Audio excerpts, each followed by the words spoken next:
progress. But I can't sneak out. Yeah. All right. Good evening and welcome to the Monday, February 24th meeting of the Green Bay Plan Commission. We'll go ahead and start with a roll call. Chair Lisa Hanson, present. Vice Chair Jacob Miller is excused.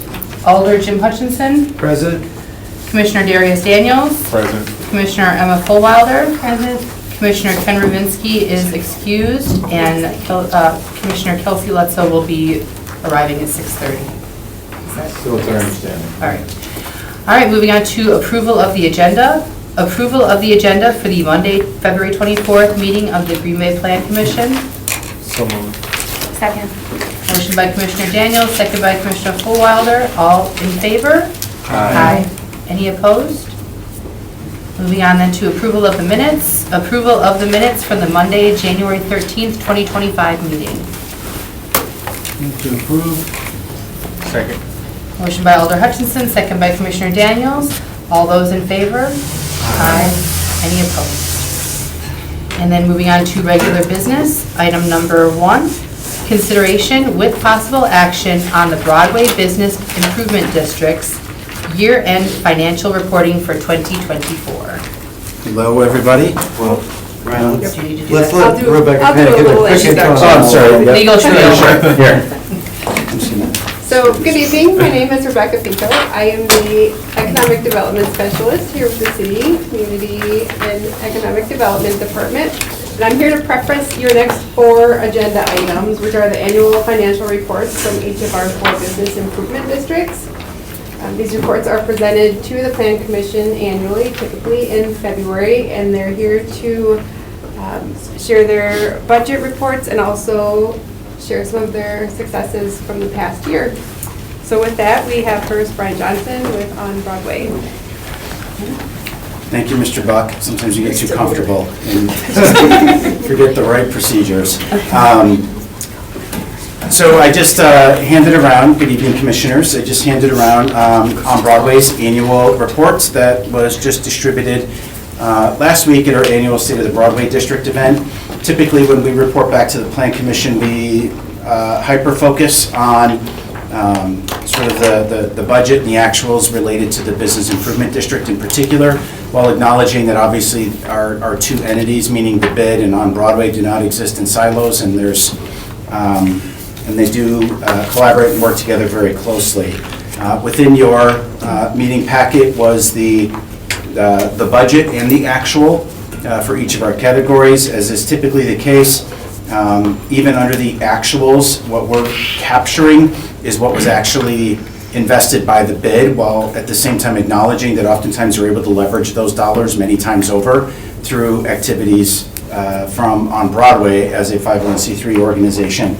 So under the design area in particular is the one area where we did not fully spend the funding that was allocated, and that really was just because a couple of projects, most notably some items around public art, public seating, bike racks, and cigarette receptacles were just delayed. So the intent is that those projects will still be implemented this year.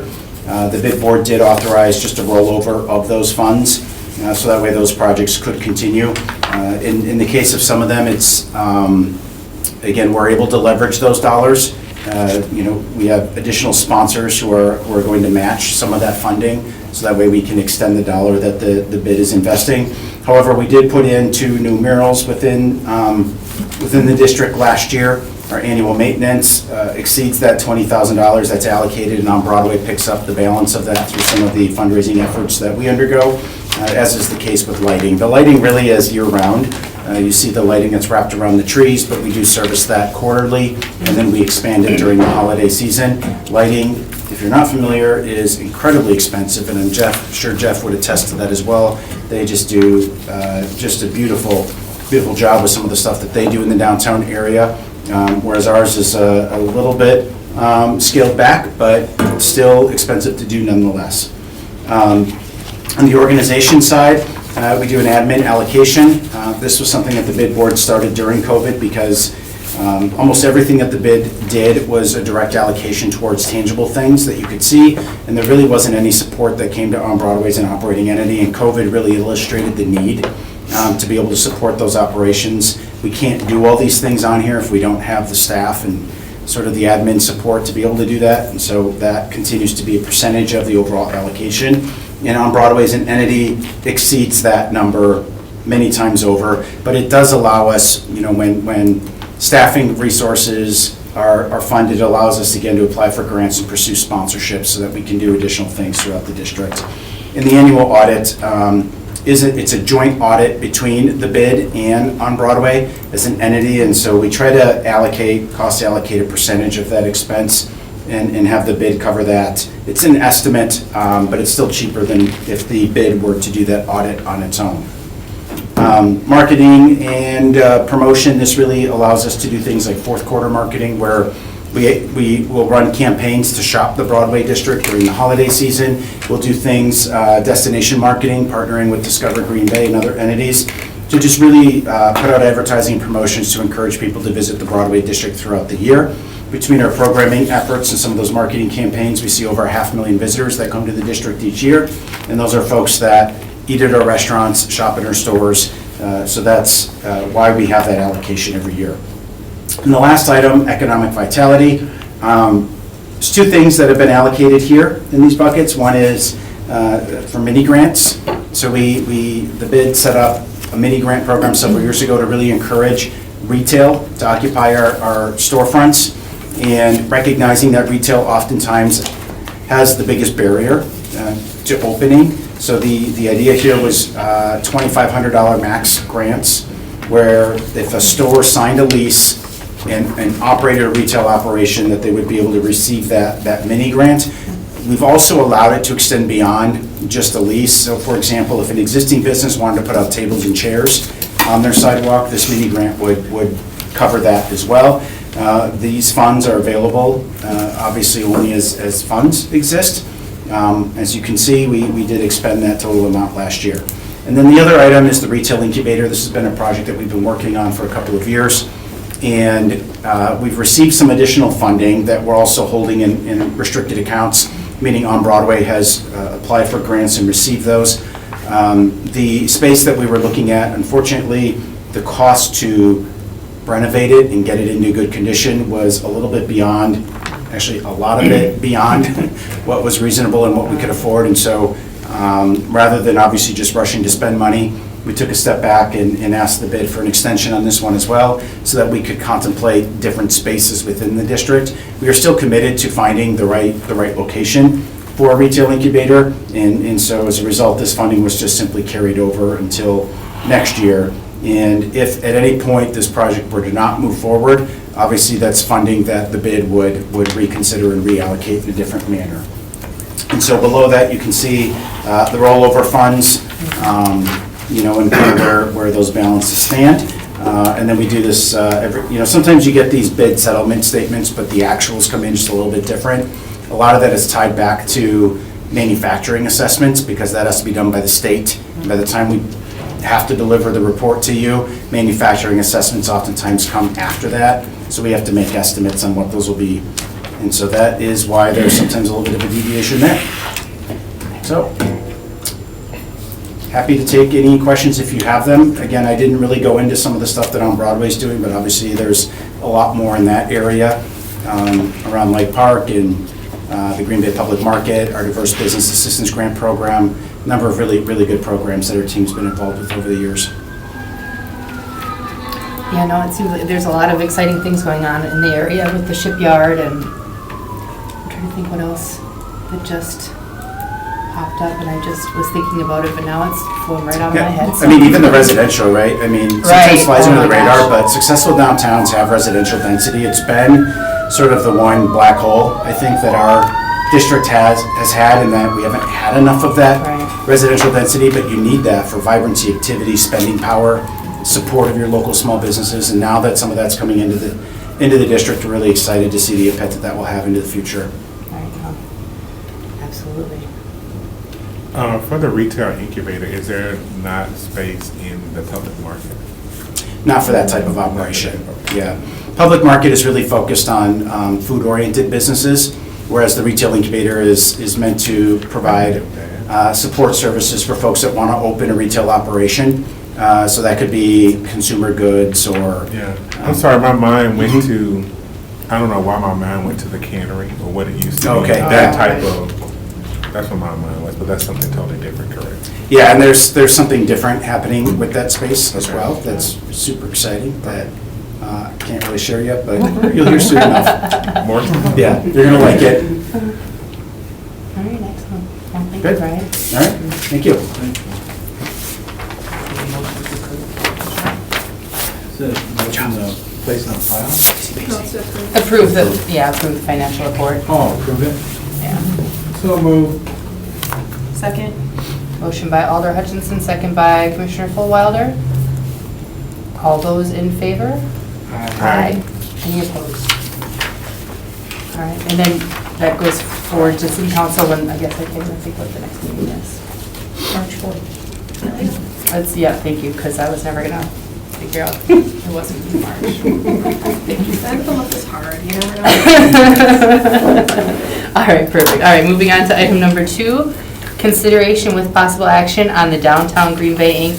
Business Improvement District's year-end financial reporting for 2024. Rebecca, do you have anything to say, or? Just that I will introduce Jeff Burkett this week on behalf of downtown. Good evening, plant commissioners. While I don't have a glossy, beautiful annual report like Alder Johnson put together, I did bring along a 45-minute PowerPoint presentation. We'll throw that up. So funny. Yeah. What is being presented to you tonight is the budget for our business improvement district for '24, and then the actual. I'm pleased to say there are really no major variances. What you're seeing is a nice contribution to all of the activities that downtown Green Bay merged with Old Main Street. While we're one organization, we still oversee 2 individual business improvement districts. So, I just remind you that, this is a team of 8 people. We focus on 4 main things, and putting on cool events, about 50 per year. And we're very committed to the first impression, what our downtown looks like. So, as Brian indicated, the lighting in the downtown, on my way in this evening, driving down Washington Street, the lights on the trees there, the lights on the city deck, they really have an impact. We added additional lighting on Adams Street because we wanted to show that that's the next major area for hospitality. Nice trio of restaurants there, Angelina Mangiari and Delilah's, and excitement brewing regarding the potential development of the Schauer and Schumacher buildings. So, the team is focused on those things along with business services. We want to provide consulting, resource. We create opportunities for businesses to know one another and support one another, working with developers. So that's a key point that we're involved with is business services. And we partner very closely with On Broadway with marketing all the good things. We share a newsletter, we share a website, and you're going to see a lot in the upcoming 60 days regarding some of our shared activities regarding draft activities. So we feel that downtown Green Bay had a solid year. We're very excited about the opportunity for residential development. We were right there working with city leaders and the redevelopment authority and New Land Enterprises as they wanted to get that project started. It's great to see that they got that underway late last year and to see walls going up now. We believe that that development, which is the first major residential that we've had in our downtown in 8 years, will be a catalyst for more activity. I sometimes say that some of the most key catalysts in our downtown were the city deck and the development that led to, and the demise of the mall and Schreiber buying that property and what that led to. And I think that New Land will be the next one where there's a real significant spurt in residential activity. I'm pleased to say that as a result, there are about 300 additional units that are on the radar in the downtown district. And we've never had that before. So, we hope to learn more about that in the weeks ahead. And the RDA is fully aware of all of those because one is the US Bank building and one is the Associated Bank building, the Associated Bank parking lot, and then one other on Cherry Street. So, that represents another 300 potential units that city leaders are working on. And our organization is closely working with those developers and with city leaders to really show that bringing more residential will lead to more business progress. So just one quick reminder that, the bid report that you're looking at, the financial statement, that contributes about 1/3 to the entire global budget of downtown and Old Main Street. So this is a key component of that. But another way of looking at it is when real estate owners contribute to the bid, we go out and generate another $2 for every one of those to carry out all the activities that I'm sure you're aware that we're involved with. I'd be more than happy to answer any of your questions. The last thing I would really say is that we were very pleased with some of the business activity. Interest by small and medium-sized businesses. I'm very pleased to report that residential and office occupancy along the Fox River is all mostly 100% occupied. Only one building has any availability, and that's the Watermark. That's amazing. You gotta get that Watermark filled too. There have been attempts. Any questions?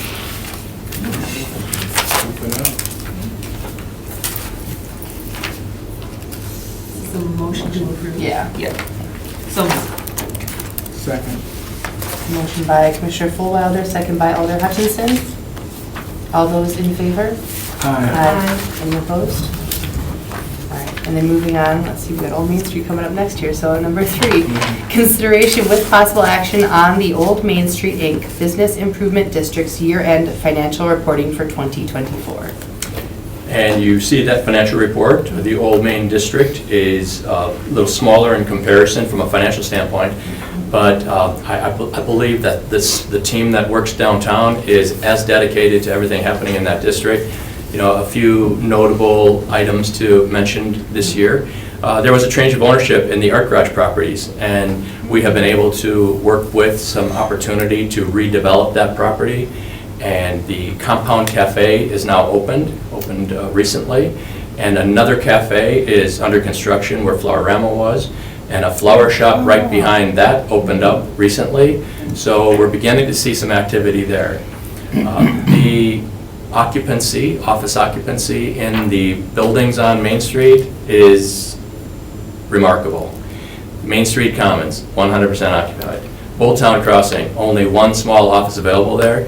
And so we're really beginning to see some renewed energy in that district.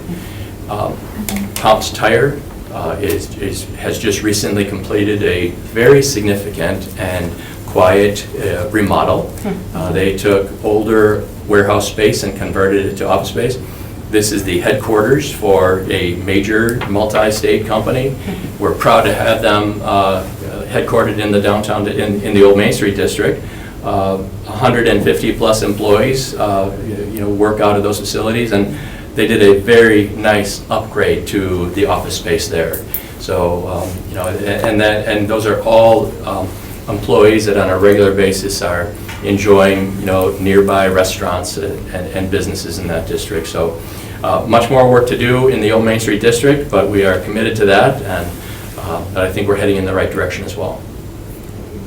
That's good to know about that corner right on Baird and Main Street there, because that Flowerama closed quickly, but that used to be that Dean's Restaurant when I was going to high school at East.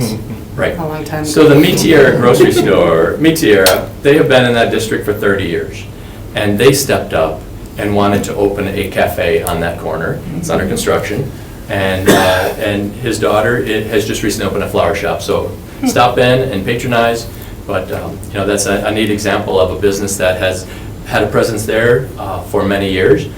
They want to do more, and they understand the neighborhood. Very good, thank you. Move to approve. Second. We got a motion by Alder Hutchinson, second by Commissioner Daniels.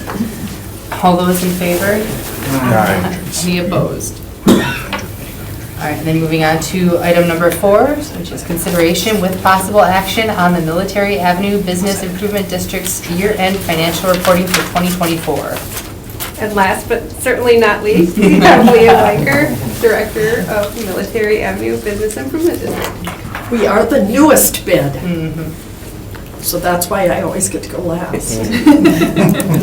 Bid number 4.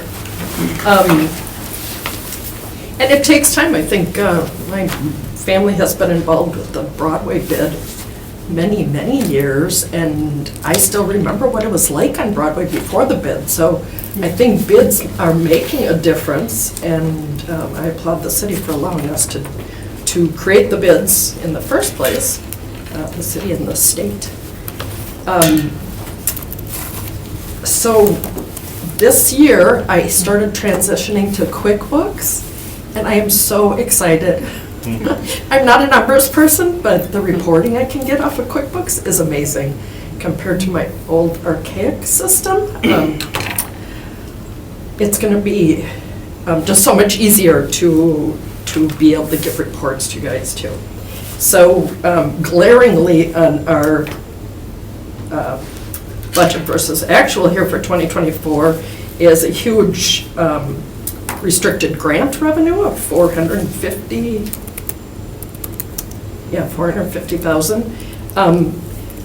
The plans are to build a permanent farmer's market.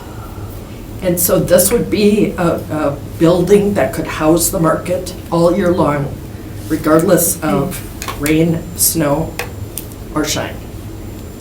It's become a problem at times, and it was more last year in October, not last year, the year before October. We had just horrible weather, and we had 90 degrees, and all the pumpkins got ruined.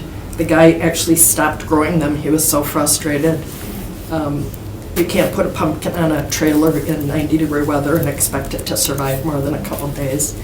So lots of crops were lost, and then the rest of the month was stormy. If we have this indoor location, we can, we designed it with garage door opening, so it'll still feel like you're outside when you're, if it's decent weather, and then we can close it down in the winter when we need to. Currently, our winter market's been hugely successful, but I move around every year, and it's always difficult. Currently, we're in 2 spaces, and so it's double the staff, it's double the supplies, it's just really difficult to pull that off. Very well attended. We have a waiting list that we just keep filtering through, so if one of our regular vendors can't go, we will try to fill it in with the sub. So that's been super successful. So we had an anonymous donation. So that's what the $450,000, that's actually not bid money, it's coming into the nonprofit, just like the other bids. We're a bid as well as, they had to be a nonprofit to start the bid process. And so we're all 501c3s first and foremost, and then the bid on top of that.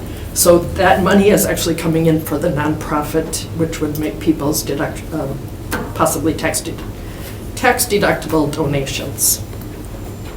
You'll hear more about that project coming up. I'm super excited. We're working, actually, I had 2 locations, and we're kind of paralleling the 2 locations, one by the old Sears, and then the other to partner with the city at Murphy Park. So it would be potentially then donated back to the city. So that's kind of the process we're in right now, is what does that look like?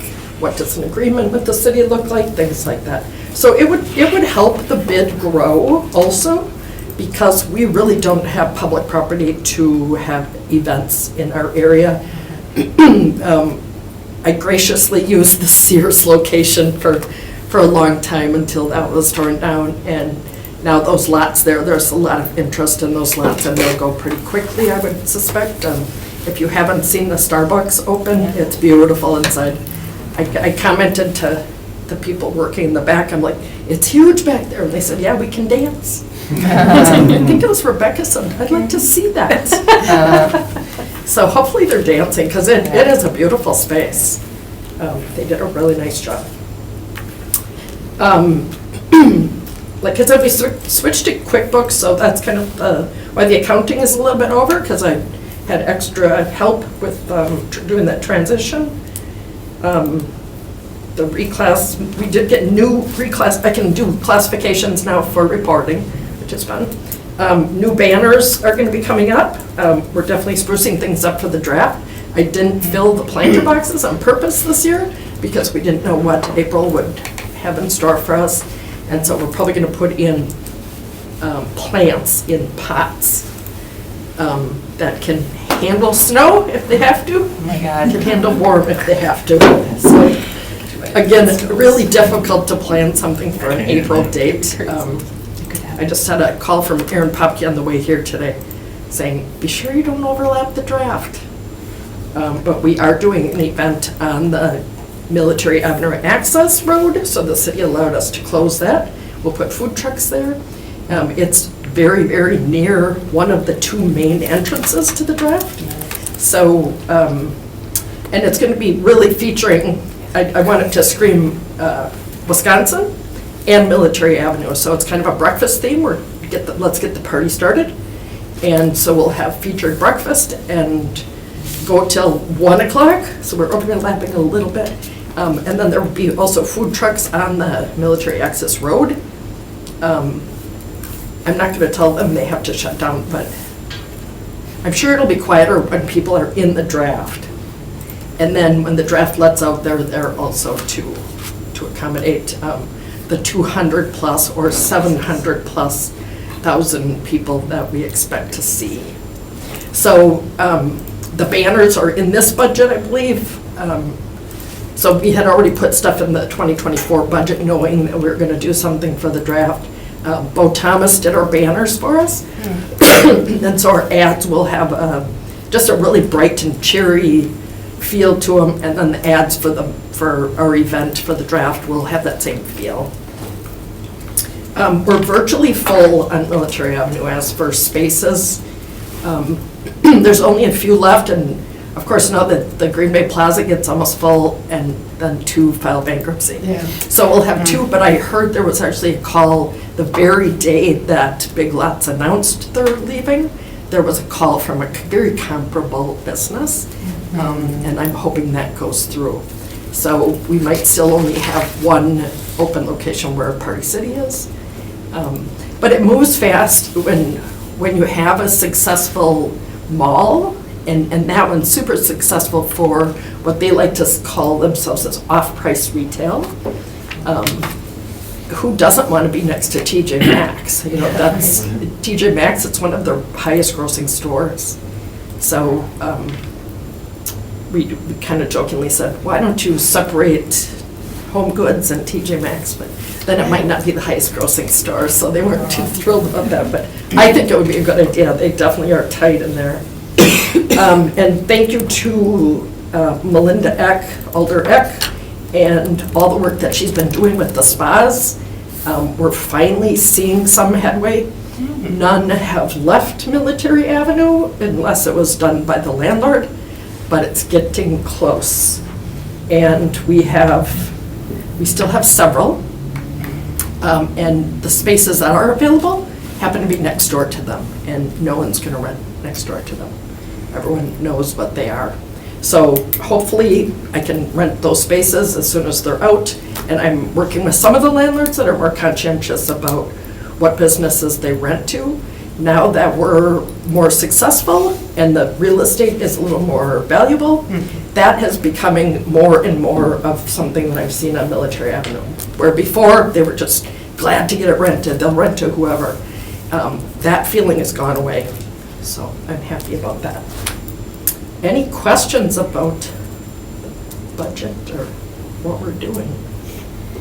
We're still small. I only have a part-time person, ready to hire a full-time person. I have that position approved in this current budget, so now just the work to get that job posted. Right now, I've seen all that new Starbucks that you're talking about. It's interesting how they have all the little roads through there, though, because that's my car wash over there too. So Yeah. Oh, and the car wash is awesome. Yeah, I know. I'm That's definitely a amazing. member. Yeah, I got turned So around. each of the roads. Roads, I don't know what I did. I got turned I did a U-turn, I was like, I'm just gonna go back the way I know. So once the businesses are there, I think it'll look It'll obvious. be more because- cohesive. Yeah, cohesive, because yeah. right now, it was designed to have drive-throughs. So you'd have to come in off of those other roads to get into the drive-through. Gotcha. And they're selling those lots as opposed to redeveloping the whole area as one. So those aren't going to be under the same ownership. Right. Starbucks actually was, they didn't want to own, so they are renting that space from the current owners. Interesting. But the rest are for sale. And potentially, I would, if I do the building there, it would go between CVS and Starbucks Right. on that side. Right.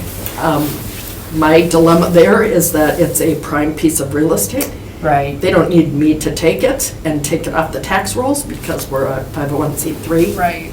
And so I'm kind of leaning towards the partnership with the city, and like I said, we're just working out lots of details, and we'll have a neighborhood meeting to get feedback from that neighborhood as well. All right, excellent. Well, thank you, Leah. Thank you. Move to approve. Second. Motion by Alder Hutchinson, a second by Commissioner Fullwilder. All those in favor? Aye. Any opposed? All right, and that'll go forward, all of these will go forward to City Council for March 4th. All right, moving on to item number 5, which is a public hearing. This public hearing has been properly posted and public notification has been published in the Press Gazette. The Plan Commission is interested in hearing public comments on the subject agenda items. We invite your comments and ask that after your name has been called, you state your address, whether you represent a group or association, and whether you favor, oppose, or own providing information in this matter. We also ask that you confine your testimony to facts related to the proposal at hand and avoid repetitive testimony. City staff will provide a presentation during the public hearing, and questions raised by the public may be asked, but they will not be answered by staff until the upcoming actionable item. You must be recognized by the Planning Commission in order to speak, and please address your comments to the chair. Comments will be limited to 3 minutes, and we will now open the public hearing on item number 5. Public hearing on a request to rezone 1650 Mason Way from very density residential district to low density residential district, submitted by Community and Economic Development Department on behalf of Jason Smith, property owner. Thank you, Chair. This location should be familiar. We just did a surplus application 2 meetings ago for this portion of the property. But this item is to rezone the neighboring property, which has that single-family home on it. So a little more background, we're looking at Mason Street here, Mason Way here. This is on the city's east side. The area calls for low-density residential uses in our comprehensive plan for the whole area. And currently the zoning has the area that will be surplused as R1 zoning, and the subject parcel is R3. I imagine this was done hoping to connect these parcels to maybe have a larger multifamily campus area that never came to fruition. There's been a single-family home here for a number of years. So as a little bit of a reminder, let me pull this up. This is a single-family home. This is the subject parcel. They had expanded at some point their driveway and a garage that went over onto city property. So we requested a surplus declaration for the whole of this parcel and a portion of this parcel here. That was approved at Plan Commission 2 meetings ago. It is still going forward with City Council because we have not been able to secure a legal description. So that's still going through the process, but will be declared surplus. This needed to be rezoned because the zoning classifications do not match. They need to be combined to be one parcel. So basically, it's a cleanup item. It's a little more complicated because the surplus property is involved in it. But once that property is officially declared, it'll become a new parcel. We'll combine, or the owner will combine the parcels, and it'll all be an R1 low-density parcel. All right, excellent. Is there anyone wishing to speak on this item? Is there anyone wishing to speak on this item? Is there anyone wishing to speak on this item? Let the record reflect that no one came forward and this public hearing is now closed. Moving on to the corresponding actionable item, item number 6. Consideration with possible action on a request to rezone 1650 Mason Way from very density residential district to low density residential district, submitted by Community and Economic Development Department on behalf of Jason Smith, property owner. We are recommending your approval of the request to rezone from R3 to R1 for the parcel.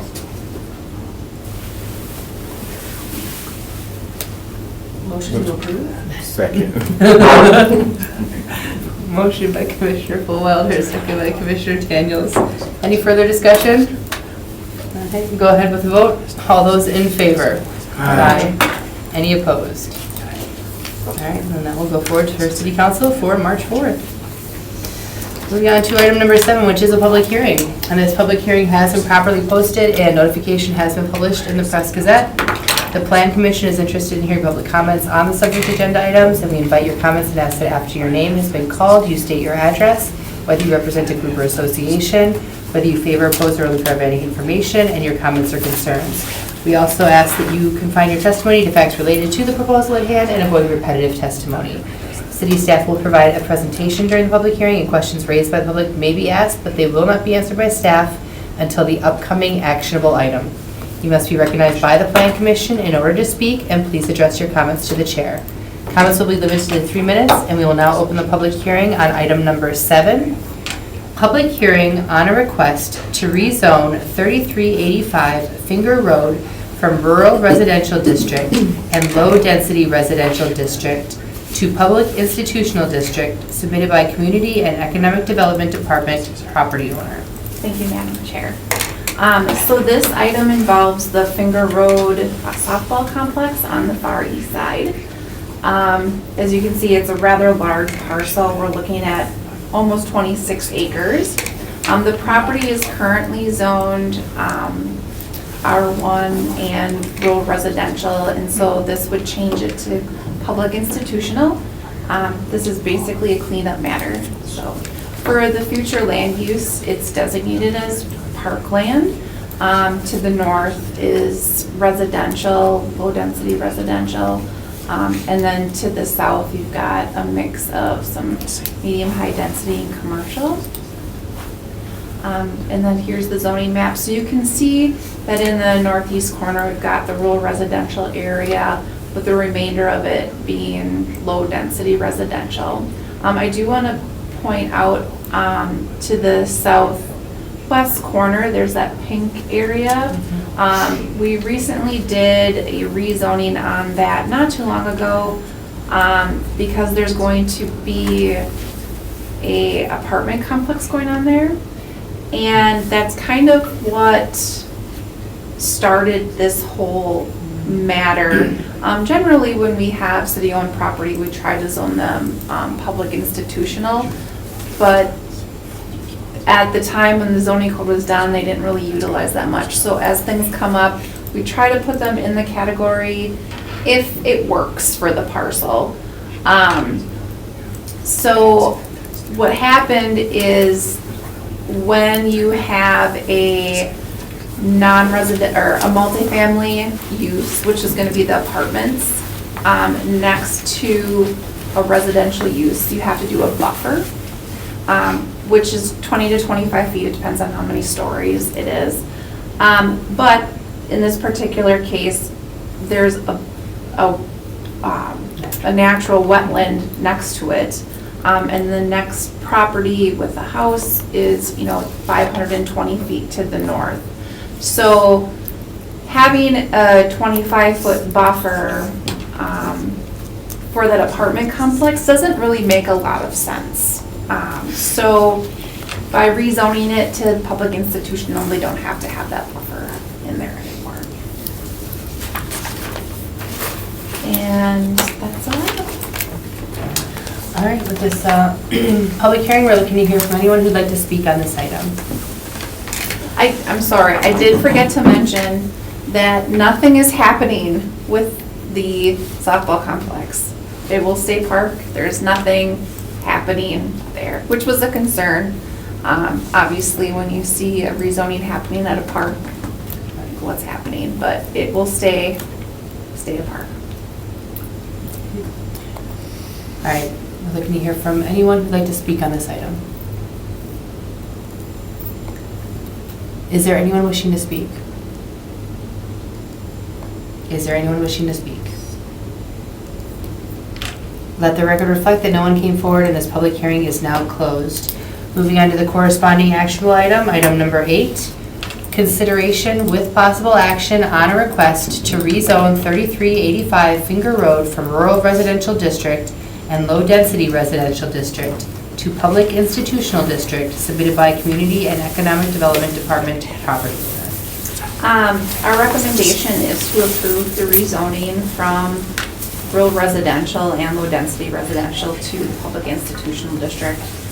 The one item that I do want to mention with the public institutional district is if it ever changes ownership, it does have to go through the rezoning. If it changes ownership from like a public entity or a non-governmental organization like a church or school, then it needs to get rezoned out of that classification. So should a rezoning ever be needed, people will be notified of that action. So, but anyway, our recommendation is to approve.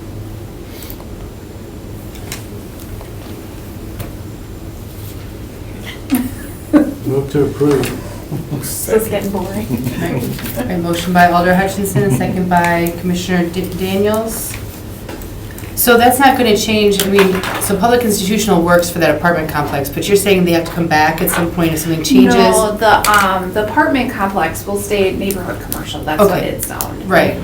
It's just that when you have multifamily going next to a residential zoned property, Right, there has to it be has that to be that buffer needs to go. So we're proposing to rezone that park land so then to public institutional, because then they don't have to do that buffer, because that residential classification is now gone off Got of it. that parcel. Okay. Frankly, the softball complex should have been public institutional. It should have been, yeah, it should have already been. It was, like I said, I think Dina had mentioned that when the code was updated, we kind of pick them off as we catch them. You've seen a lot of churches come through. Right. And then actually just the opposite, you've seen some come out, like the fire station. Fire Right. Station 1 came out, was rezoned to downtown zoning because it was soon to probably not be in public ownership. Okay. Okay, all right, that answers that then. All right, so we got a motion by Alder Hutchinson and a second by Commissioner Daniels. Okay, all right. All those in favor? Aye. Any opposed? All right. Moving on then to item number 9, consideration with possible action on the request to approve the University of Wisconsin Green Bay 2024 Campus Master Plan as required by the development standards for a conditional use permit for a university in the public institutional zoning district submitted by Alan Peters, UWGB. I know. Thank you, Madam Chair. So I think everybody knows where WGB is. Right. Nicolay Drive, just north of Highway 54, 57, west of Bay Settlement. I'm sorry. Okay. I guess the first thing I would say, in our code right now, in the public institutional district, universities and colleges require a conditional use permit. And as one of the conditions of the conditional use, they have to provide a campus master plan. Staff does not get too involved with that master planning.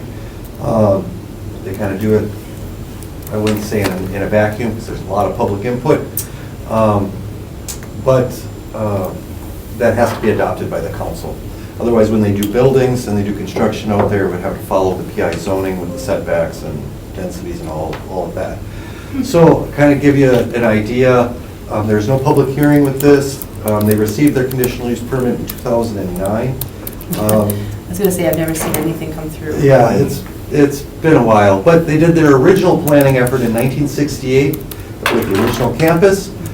They didn't do another one until 2006, which is the one that we have that's currently adopted. And you can see they're pretty similar. They just kind of show expansion space and sort of a change in philosophy mainly. If you go to the next one.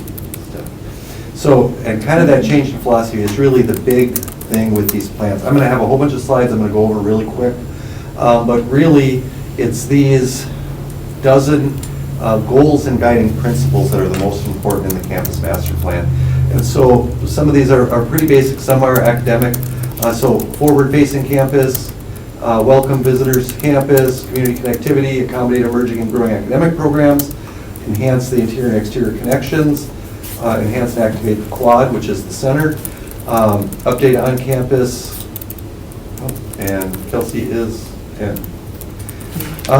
Update on campus living, embrace, protect the arboretum and natural settings, respect and enhance the ecology of the campus, identify identifiable concourse entries, and transportation, walk, bike, and park. So in your packets, electronic packets, there was a 600-page document. That is the campus master plan. We didn't print it out. I'm not gonna go over all of it. It's something like that. For that to download. Yeah. Sorry, that is their plan, but really the big things are these goals and guiding principles.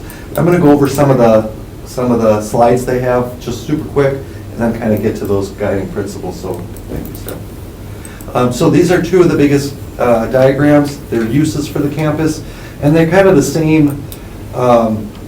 same drawing in different formats. So kind of Euclidean in their zoning, where they're separating all their uses, but you can see the athletics, the housing, the Phoenix Innovation Park, and I'll go over what some of these things are in a second. Main entrance, and then you can just see the buildings that eventually will do those uses. Next one, please. This is kind of a drastic change in their plan from what's currently there. I should have flipped the two, but in the right hand is pavement reductions. So everything in red is being removed, everything in blue is new. So you can see a lot of parking lots, but what you can really notice is that south circle is gone, Circle Road. They're removing that Circle Road, and that's part of their forward-facing campus and their connectivity. So you can see on the left-hand side, that's their overall campus circulation plan. So they would be connecting that inner ring road and removing the outer ring road. And then some of the other stuff is just pretty minor, some parking lots and that kind of thing. If you go down to the next one. So they break everything down into 3 segments or 3 tiers. I can't remember exactly what they call them, but the first one is a 0 to 6 year plan. It's got a lot of items on there. It's got 9 items, action items to do with subsections underneath there. And then the map is associated. I'm not going to go over these. The next one, please. The second tier is the 7 to 12 year implementation term that has far less, probably be updated at some point, and they'll add more, change it, and move the stuff forward. And I'll go through what some of these are as a clump. Next one, please. And this is their long range. It's their third tier. It's the 13 to 18 years. So it's a 20-year plan. It started in 2020. It was just finished last year.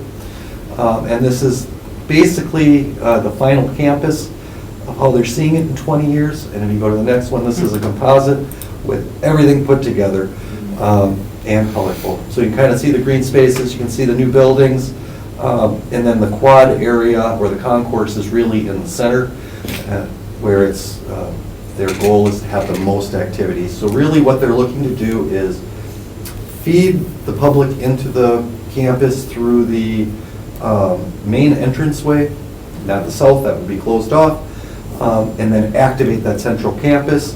And I guess while I have this up here, I'll talk about some of the 6 big highlights that I saw out of these things. First, obviously, it's the south loop being gone, so traffic now is going to be funneled into the center of the campus rather than around the outside. The golf course is already gone, and they have installed, I believe, an 18-hole frisbee golf course there and cross-country trail system. So they're already doing some of this stuff, but that's in their plan as well. Lambeau Cottage, which is really on the bay itself, but next to Communiversity Park, to the south of Communiversity Park, that is going to become almost a welcoming center and a trailhead for all the Arboretum trails. So it would be a more formal entryway where you could come in and then do your trailing, and I imagine potentially snowshoeing and that kind of stuff in the winter. You'll notice all those red buildings on the right-hand side are all new dormitories. There was one that was just finished last year. Just finished last year, and that's this one, right here. But you see there's multiple others proposed to go in there over 20 years. So it's pretty big. Another major change to the campus is the Phoenix Innovation Park, and that's in blue. So all the blue buildings that kind of wrap around the western side of that campus. And I don't know if you've been reading anything about that or not. It is really a way for the campus to bring businesses into the university to bring businesses into the campus. Their really goal focus is going to be on businesses that support the students. So programs that they're running, students can get internships, work with those businesses. But they're also talking about hotels, retail shops, restaurants, other hospitality type things in that Phoenix Innovation Park to kind of, again, bring that campus and the community together. And the last one is really in the center, and it's what I call like a union redo or a union expansion. It's where the Coffin Library is. That would be changed to more of a tech center. The library, I believe, will be coming down. And the center of the campus would be sort of re-imaged and kind of function a little bit better, where right now, I went to school there and everything was in the tunnels, right? Yeah, you get Let's bring the lots. campus back to life, have people walking around. It's sort of the Minneapolis problem with all the skywalks. They put in the skywalks and the downtown died. The skywalks flourished, but the downtown retail disappeared because nobody took the street they wanted, the skywalks. So that is sort of the major things. Are the tunnels going away? No, tunnels. They're going to keep the tunnels, but, okay. I had heard at one point that they were looking. Oh, wow. No, Well, they don't say anything in here about it. Oh, okay. So, so really, it's that, with all these little details, there's tons of it in this 600 page document, but it's really those goals. And so what we did as a staff, we don't get nitty gritty and picky, like move that building over here, change that over here. I mean, I think, you know, if we used city planning principles, you'd mix those uses together a little bit better. But we are not campus planners either, and they did hire a campus planning firm. But we looked at those goals and guiding principles and came up with suggestions that we would like to share, which is what we did last time in 2006, actually 2009. I don't think we did anything in 68. But kind of communicate that to the administration of the university. And if you want to go to the next one. So they're kind of lumped together. So forward-facing campus, community connectivity, transportation. We had the comment that the campus plan should reflect better connection and interfaces with the exterior community roadways, not just pulling everybody in, they should also be coming out. And that's kind of the second one. The campus plans depict an expanding campus planning area in the future. They should work with private entities to utilize, there's about 50 acres directly adjacent. And this could include housing, commercial or service support business, or even educational facilities. Wouldn't need to be the campus doing it, but it's definitely going to be something that supports the campus. We heard many times from the administration they want to see Bay Settlement developed, they want to see commercial in Algoma and Scottwood. I don't know if this is true or not, but my understanding it's difficult to recruit students and faculty when there's nothing around you. And I believe that's true. So community connectivity, this kind of goes to number one as well. It's really opening up the campus to the community by bringing the campus to the community, not just the community to the campus. So they say many times in their plan, we want to bring the community to the campus. The campus should also come out to the community. So we'd like to communicate that as well. As far as transportation and connectivity, we feel they should further enhance their bicycle and pedestrian connection areas outside of the campus. So really focusing on Nicolay Drive, East Shore Drive, connecting to the trail system at Bay Beach, which they are not connected to right now, and maybe even working with the intersection of East Shore and Nicolay, which is a difficult intersection to navigate unless you're in a car. Also under transportation, we threw in there that they should consider allowing rentable scooters and electric bikes to service the campus. I think we're currently still Burt, right? Mm-hmm. Something they should add in there, it's really on a scooter or electric bike, not that far to get downtown from the campus. Walking could be 20, 30 minutes. So a little bit different. And then the welcome visitors to the campus and also transportation. We thought they should include more convenient and quality transit hubs. Work with Green Bay Transit to promote usage and improve service. You know, it's almost that chicken and an egg. Nobody's using it when there's no service. If there's service, you got to wait for the users to start using it. So somebody's got to, you know, kind of take the hit for that first year or two. So again, focusing on the main entrance, Innovation Park, student housing and their rec areas, and then of course the housing. So with that, we would recommend approval of the request to adopt the campus plan and forward a communication to the university administration with the items I just listed. Whatever happened to Bayfest? Didn't Bayfest used to happen out there? It did, and then I think they moved it downtown. They moved it downtown, but that was a way that we got people out to the campus. It was, yeah. Bless you. That's right. So, That's been a long time. like 20 years, stop telling me about it. That was just yesterday. Let me Had a bring great, did they had a great interactive sculpture out there. Yeah, last year. Right. They did. Just kind of cool. I drove out like the day after I was with my kids. I'm like, there's this bubble thing we're gonna see. I'm like, why can't I find it? I look up. Yesterday, you got. Yeah, and they do quite a few events out there. I mean, they have events, it's just, they're all internal. Right. And that has been a campus problem, so I've worked in 3 communities with campuses. And it's a historic campus problem that they try to enclose themselves in. An example of when I was in Oshkosh, they wanted roads closed off so you couldn't drive into the campus. They didn't want any businesses next to it because they wanted them in the campus.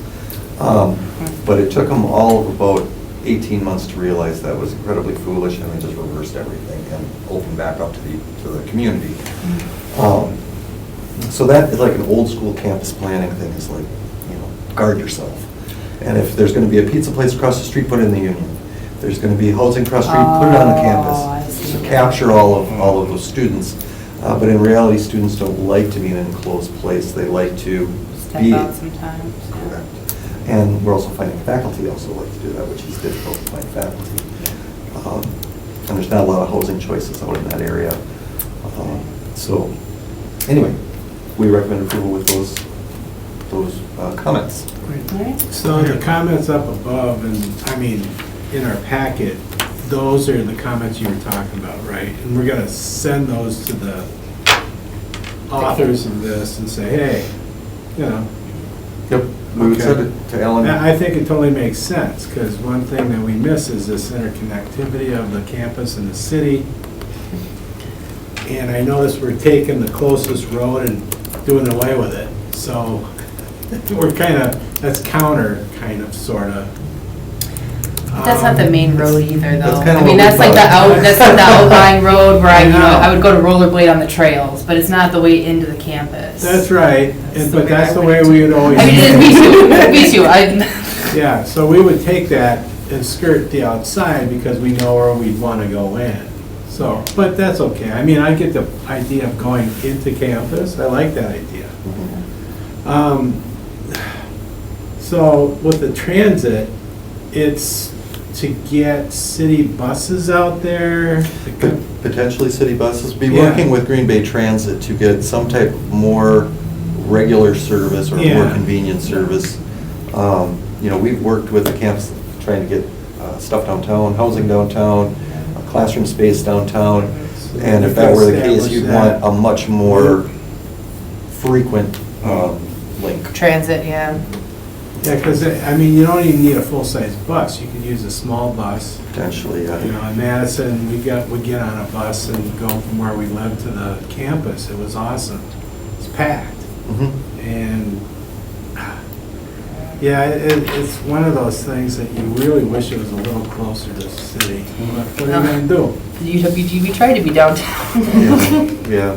But that transit is really, just start that dialogue, get it in their plan. I mean, if grant opportunities become available, Yeah. it's in there, we can go after them, they can go after them. I like that it's in there. So, Yeah. well, it's a comment we'll send them, and hopefully they'll add it next time they update it. They'll look at it. Yeah, but we usually don't make any actual physical changes to their plan itself. Right. I mean, I think the council could if they wanted to, but Unless there was like a glaring issue that, Yeah. which is not likely. It's a good plan. Cool. I move to approve the recommendations as stated in the agenda. Second. Motion by Alder Hutchinson, second by Commissioner Daniels. All those in favor? Any opposed? All right, then that will go forward to City Council for March 4th. I will say, it's awesome to see they're thinking about expansion. Other major college in the area is eliminating, so it's very Right. interesting. feel like they've Well- increased their student population at GB. Yeah. Yeah, the trend is going way up I think for it's going GB. up. Why is Drastically. that? I mean, everywhere else it's falling. Sure. Well, they're targeting, Maybe. they have that open. I was gonna open say, is admission, it but- pretty reasonable still? I mean, back in my day, it was $100 a Yeah. credit, but. Yeah, compared to like Oshkosh or Madison, it's very, very reasonable. And then compared to a private like St. Norbert's, it's And then they have minuscule. the Yeah. updates with the admission, with, I don't know if it's automatically admission into UWGB from, I don't know what it's called, I know that was changed last year, right? But they did their admission standards where the 12th graders are like automatically admitted into GB. Oh, that's interesting. It's some kind of, I forgot what it's called, but you can look it up, they did a whole chance. I feel like it so changes because back in my Yeah. day it was hard, like there was a limit, like there was a waiting list to get Nope, into I don't think GB. it's anymore. No, I'm sure not, but I mean, it goes, it goes back and forth, I feel. And then the dual program with St. Norbert students go to GB and take classes, and GB can go to St. Norbert, but now they're eliminating 20 different programs at St. Norbert. Oh, yeah. they're Yeah. good. Theology, but you're a religious school, but you're eliminating theology, that was kind of. Yeah, well, and if you get a chance, I mean, since you have them, take a look at their plans online as well. They are doing some pretty innovative stuff with bringing private business into the campus as well, utilizing their space a little bit better than what it was. They're doing a lot of upgrades, and the housing is super important. Because again, there is very little multifamily out on the east side in that area at all. Yeah. So if you're a student, you're kind of forced to be a commuter or live on campus Yeah. currently. All right. Well, moving on to informational director's report. So in your packet, you have our latest and greatest list of projects that are moving forward. Georgia Pacific rezone goes back to council on March 4th. So I'm not Is that quite, first or second reading? it's a second reading. Second reading, So it could be over on the 4th? could be. Is there a discussion That's what you specific on this? I mean, Yep, There is. we've met with them. I'm not quite sure where they're renting. I I think just- they'd like portion of it to I just remain talked to them industrial. this morning, Yeah. Yeah. Well, the part by the train tracks, industrial. which we mentioned in the staff Right, report right. multiple times at the council. I like that wall on Cherry Street we've got going on. Wall, yeah, The the wall. new wall. Yeah. Yep. I like the wall on the Can pit you believe how fast that's moving? I make it a point to walk past that every day. every day just to see because what's Just changes. because of the feel, as I walk past with the wall right there. Right. oh, It's not, the wall's not as close as I thought it was gonna be. No. And we're also looking to update our housing study that we did in 2019. There's been a lot of additions made, and we'd like to just see where we're at with regards to makeup, incomes, senior, whatnot. So good. we're going to do that as well. Yeah, some of the big things will be coming down your agenda line. Mosky Corporation owns about 167 acres out on the east side, kind of in between Sussex Bay Settlement, Church in Algoma / Scotwood. Okay. They have an application in for a planned development, primarily single-family homes, a small amount of multifamily, and some commercial along Scotwood. But that should be a huge project, and there's other stuff out there getting Brewing. stirred up, yeah. So it's kind of been busy. Green Bay's place. We got a place to be. All right. Really busy. Well, weren't we in some news article, just like the most, like, Affordable? reasonable, affordable, Yeah. right? And everyone's complaining, but there's places that are worse, so. Go away and come back. Right, right. Oh, well, we have it. All right. Date of the next meeting is March 10th, 2025. Motion to adjourn. Motion to adjourn. Second. Motion by Commissioner Fullwilder and a second by Alder Hutchinson. All those in favor? Aye. Aye. All right. Good evening. Thank you.